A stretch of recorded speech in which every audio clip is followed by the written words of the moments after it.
ஒரு சின்ன அழகான குடும்பத்தில் அப்பா அம்மா ஒரே ஒரு பொண்ணு. அப்பா சுப்பிரமணியன், அம்மா பேர் காயத்ரி, மகளோட பேர் அபிநயா. சுப்பிரமணியன் ஒரு ஸ்கூல் டீச்சர்.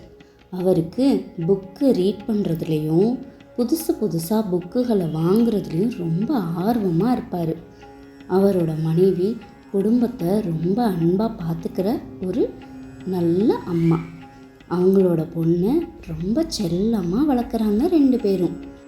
அபிநயாவும் சாதாரண பொண்ணு இல்லை, ஸ்கூல்லையே பெஸ்ட் ஸ்டூடெண்ட்னு பேர் வாங்குகிற அளவுக்கான அறிவாளியான ஒரு பொண்ணு. அபிநயா தன்னோட அப்பா கிட்ட ஆசையாக ஒரு விஷயம் கேட்பா. அப்பா, எனக்கு ஒரு லைப்ரரி ஆரம்பிக்கணும்னு ஆசை, நீங்கள் எனக்கு ஹெல்ப் பண்ணுவீங்களா அப்படின்னு சொல்லி கேட்டா. அப்போது சுப்பிரமணியம் சொன்னார், சரிம்மா, யோசிப்போம், யோசனை நல்லா தான் இருக்குது, எனக்கு கொஞ்சம் டைம் கொடுமா அப்படின்னு சொல்லி கேட்டார். சுப்பிரமணியத்துக்கு இதெல்லாம் ரொம்ப பிடிக்கும் தானே. ஸோ மகளுக்காக யோசித்தார். தன்னோட வீட்டில் ஒரு ரூம் மட்டும் பழைய பொருளெல்லாம் போடுறதுக்காக வச்சுருந்தாங்க. அப்போ அவர் யோசித்தார், இந்த ரூமவே நம்மளோட மகளுக்காக லைப்ரரி ரெடி பண்ணி கொடுத்தா என்ன அப்படின்னு சொல்லி அதுக்கான வேலையை செய்ய ஆரம்பித்தார். அவர் ரெடி பண்ணி கொடுத்தாரு. புத்தகங்களையும் மகளுக்காக தேர்ந்தெடுத்து வாங்கி கொடுத்தாரு. அப்போது மக ரொம்ப சந்தோஷம், அபிநயாவுக்கு ரொம்ப சந்தோஷம்.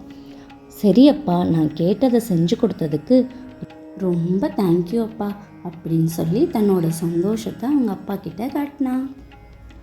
அப்போது அம்மா சொன்னாங்க, நம்ம எப்படி இதை திறப்பு விழா கொண்டாடுறது அப்படின்னு சொல்லி அம்மா கேட்கும்போது அப்பா சொன்னார், ஒரு நாள் நம்ம எல்லாரும் நம்ம சுற்றி இருக்கிறவங்க எல்லாத்துட்டையும் போய் சொல்லுவோம், இந்த மாதிரி நாங்கள் எங்கள் வீட்டில் லைப்ரரி ஓப்பன் பண்ணுறோம், அதனால எல்லாரும் வாங்கன்னு சொல்லி கூப்பிடுவோம் அப்படின்னு சொல்லி சுப்பிரமணியன் சொன்னார். அதுக்கு காயத்ரி சொன்னாங்க, ஆமாங்க, நம்ம வீட்டை சுற்றி நிறைய குழந்தைங்கள்லாம் இருக்காங்க, அவங்களையும் வர சொல்லுவோம், அவங்கெல்லாம் வரும்போது நான் இன்ட்ரெஸ்டிங்காக ஒரு விஷயம் சொல்லலான்னு இருக்கேன் அப்படின்னு சொல்லி சொன்னாங்க. சரின்னு சொல்லி நம்ம அபிநயாவும் அவங்களோட ஃப்ரெண்ட்ஸும் ஸ்கூலில் படிக்கிற பசங்களும் சுப்பிரமணியர் அவரோட ஃப்ரெண்ட்ஸு அவங்க ஸ்கூலில் படிக்கிற பசங்க இப்படி எல்லாரையும் கூப்பிட்டு வர சொல்லி லைப்ரரியை ஓப்பன் பண்ணாங்க. பக்கத்து வீட்டு குழந்தைங்கள்லாம் வந்து புக்கெல்லாம் எடுத்து படிச்சுக்கிட்டு இருந்தாங்களாம். அப்போது அம்மா காயத்ரி அத்தனை பேருக்கும் நடுவில் வந்து உட்காந்துட்டு, குழந்தைங்களா, இப்போது ஒவ்வொருத்தரும் எழுந்து ஒவ்வொருத்தருக்கு பிடிச்ச புக்கை பற்றி பேசணும் அப்படின்னு சொல்லி கேட்டாங்களாம். அப்போது அபிநயா முதல்ல எழுந்தாலாம்.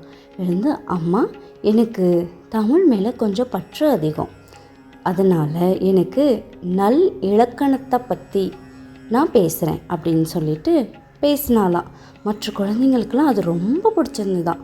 அப்போது ஒவ்வொரு குழந்தைங்களும் இந்த மாதிரி அவங்களுக்கு பிடிச்ச புக்கை வச்சு ஒவ்வொருத்தராக பேசிகிட்டு இருந்தாங்களாம்.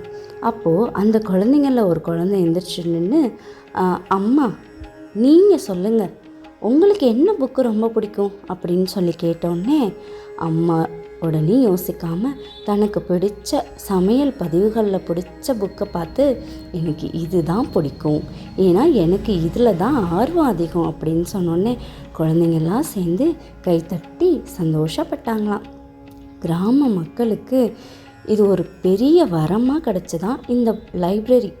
அதனால் அபிநயாவோட ஆர்வத்தை பார்த்து இன்ட்ரெஸ்ட்டை தெரிஞ்சுக்கிட்டு அவங்களோட அப்பா அவங்களுக்கு பண்ண ஹெல்ப் மாதிரி ஒவ்வொரு குழந்தைங்களுக்கும் ஒவ்வொரு விதமான ஆர்வம் இருக்கும்.